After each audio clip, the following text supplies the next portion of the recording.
మీరు ఓడిపోవడానికి RRR గారు మెయిన్ రీజన్ కాదంటారా? ఆయన మంత్రి పదవి ఊహించిన వాళ్ళకి డిప్యూటీ స్పీకర్ ఇచ్చారు. మీరు బాగా ప్రయారిటీ ఇచ్చినట్టుగా. టీడీపీ పార్టీ ఆఫీసుల మీదకి గొడవలకు పోలేదా? పార్టీ ఆఫీసులో ఉన్న వాళ్ళని కొట్టలేదా? ఎవరిని అక్రమంగా అరెస్టులు చేపియలేదా? 22 మంది మంత్రులు, క్యాబినెట్ మంత్రులు క్రిమినల్ కేసులు ఉన్నాయి. ఏడీఆర్ రిపోర్ట్ ఇచ్చింది. 25 మంది మంత్రులు, 22 మంది క్రిమినల్స్. 99 రూపాయలకి ఈయనన్నట లీజ్ అయింది. అసలు దాని మీద మరి ప్రభుత్వానికి వచ్చే ప్రాఫిట్ ఏంటంటే ప్రభుత్వ ఆస్తిని ప్యాకేజీలు తీసుకొని ప్రైవేట్ వాళ్ళకి అమ్మేయటమే పీపీపీ. అన్ని ప్రైవేట్ పరం చేస్తా. ఇది private of Andhra Pradesh, government of Andhra Pradesh. మీ హయాంలో ఇసుక మాఫియా, ఇసుక దందా జరగలే? లిక్కర్ స్కామ్ జరగలే? నో నో నో, ఏవి జరగలే. మేము ఈరోజు ఛాలెంజ్ చేసి అడుగుతా ఉన్నాం.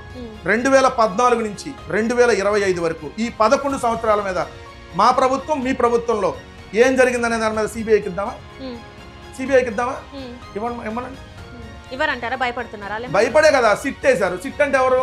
Chandrababu Naidu investigation team. ఎవరి మీద కాలితే వాళ్ళ మీదకి వెళ్తుంది. ఆయన ఎందుకు భయపడతారండి? నాకు అసలు ఇక్కడ అర్థం కావట్లేదు. 4 సార్లు ముఖ్యమంత్రి అయిన ఒక విజనరీ ముఖ్యమంత్రి. విజనరీ కాదు, విషనరీ. మీరే విత్డ్రా చేసుకోవాలి. ఆయన విజనరీ కాదు, విషనరీ. విషం కక్కుతా ఉంటాడు. 4 సార్లు ముఖ్యమంత్రి అయినాడు. ఒక్క మెడికల్ కాలేజ్ కట్టాడా? 4 సార్లు ముఖ్యమంత్రి నేలకు గీసుకోవడానిక?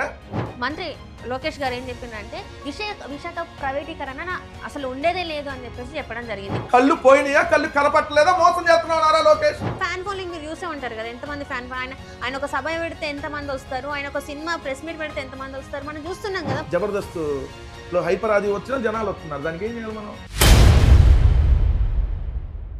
జగన్మోహన్ రెడ్డి గారు ఎల్హన్కా ప్యాలెస్ కి పోలేదా? ఎల్హన్కా ప్యాలెస్ లో రోజుల తర్వాత అక్కడే ఉండలేదా? నెలల తర్వాత అక్కడే ఉండలేదా? చంద్రబాబు నాయుడు గారు ఏమన్నా కూలి గుడిసెలో ఉంటున్నాడా? లేదంటే ఏమన్నా ఓయో రూముల టైప్ లో ఏమన్నా అట్లాంటి దాంట్లో ఉంటున్నాడా? కాదు కదా.